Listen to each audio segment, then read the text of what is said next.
So what is Agile, and why can it help us through difficult things? In 1983, Jeff Sutherland was a technologist at a financial firm in New England. He was very frustrated in how long it took to get software designed and eventually developed. Companies back then followed the waterfall method, in which executives issued orders, which slowly trickled down to programmers below. The problem was that no one had ever consulted the programmers. As a result, approximately 83% of these waterfall projects failed.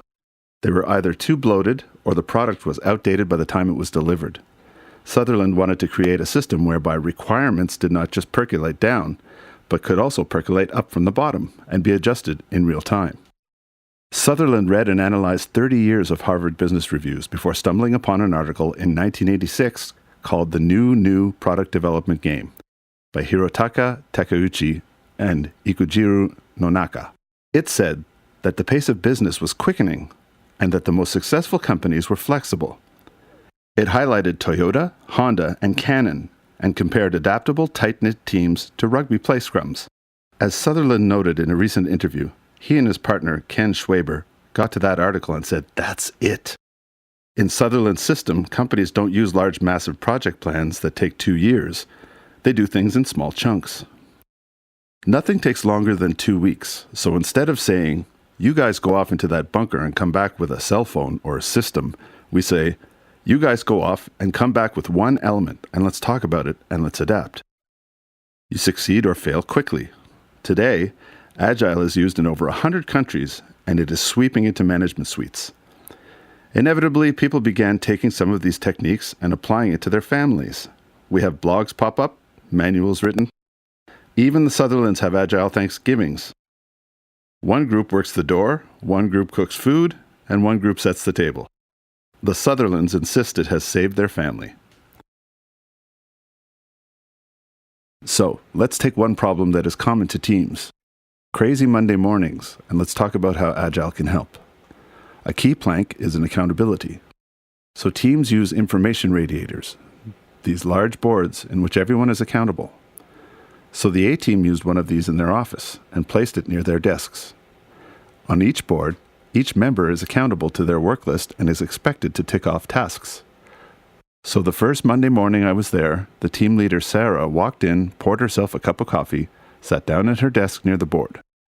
She sat there amicably talking to her team as they arrived and came to see her one at a time, checked the work list, went away and did a task, came back and checked the list again, ticked off their work item, did another task, checked the list again, did the next task, rechecked the list, and so on, eventually making their way through the list.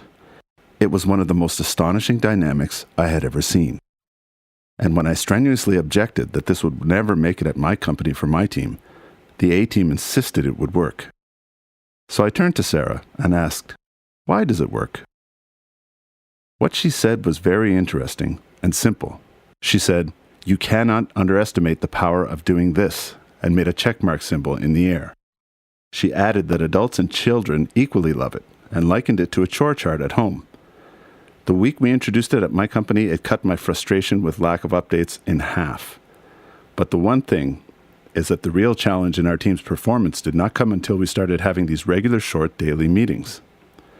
At these meetings, which the team reluctantly attended at first, we used the Agile model and asked 3 questions. What worked well yesterday? What did not work well? And what we agreed to work on in the day ahead. Everyone provided their answers, and then we agreed together to work on one improvement strategy throughout the day. Suddenly, the most amazing things started to come out of the mouths of our team. What worked well this week? We resolved that hard software bug. What did not work well? We were unable to get through all of our testing. Or, we were both working on the same ticket at the same time and can't figure out how best to fix it. It made me see that our teams are not Bermuda triangles, where information goes in but nothing comes out. It gave us access to see inside the team and really learn their thought processes and innermost thoughts on work items and work stressors. But the most surprising result came when we asked, what are we going to work on in the day ahead? The key to Agile is that teams self-govern, and it turns out that it worked well with our team.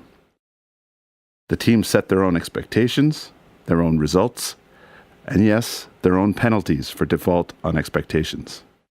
Naturally, there is sometimes a gap between their conduct in their meetings and some of the behavior for the rest of the day, but the truth is, it did not really bother Sarah. She and her VP felt that they were kind of installing these underground cables that would not light up their world for many years to come. They were laying a foundation for building a successful team. 3 years after that Toronto experience, my own team has evolved as teams do. Some people have left, others joined, but we are still holding these regular meetings, and they are still highly effective. Yes, our board is now digital, but we still keep a manual one in the center of our team workspace that our coordinator updates daily. Feedback from team members who have left are that they still count these meetings as a tool which facilitated some of their most effective work. So what did we learn? The word agile entered the lexicon in 2001, when Jeff Sutherland invented the word with some like-minded individuals who met in Utah and wrote a 12-line manifesto. With all the buzz around agile and project management out there, the time is right to end the confusion on what agile means by consolidating and developing a straightforward 3-plank agile manifesto specifically designed for executives. Essentially, we have taken what we have learned from the A-Team, from the UK, US, Australia, and New Zealand governments, and most importantly from Sutherland, and leveling it up to 3 core planks, which, in a nutshell, provides executives with all they need to enable successful agile teams to developing agile tools and processes. In summary, we cannot predict every problem that will arise. What's great about the agile methodology is that we build in a system of change so that we can react to what is currently happening in real time. Recent scholarship has allowed us to, over time, identify the building blocks that successful teams have. I have listed 3 here for today. Adapt all the time, empower your team, tell your story. To borrow a quote from Anna Karenina, all happy families are alike, and each unhappy family is unhappy in its own way. The same applies to teams. For anyone who has looked at well-run organizations, they have pretty much come to the same conclusion. Team performing is not a matter of circumstance. It is a matter of manufacture. It is a matter of choice. You don't need a grand plan, nor a waterfall. You just need to take small steps, accumulate small wins, and keep reaching for the top.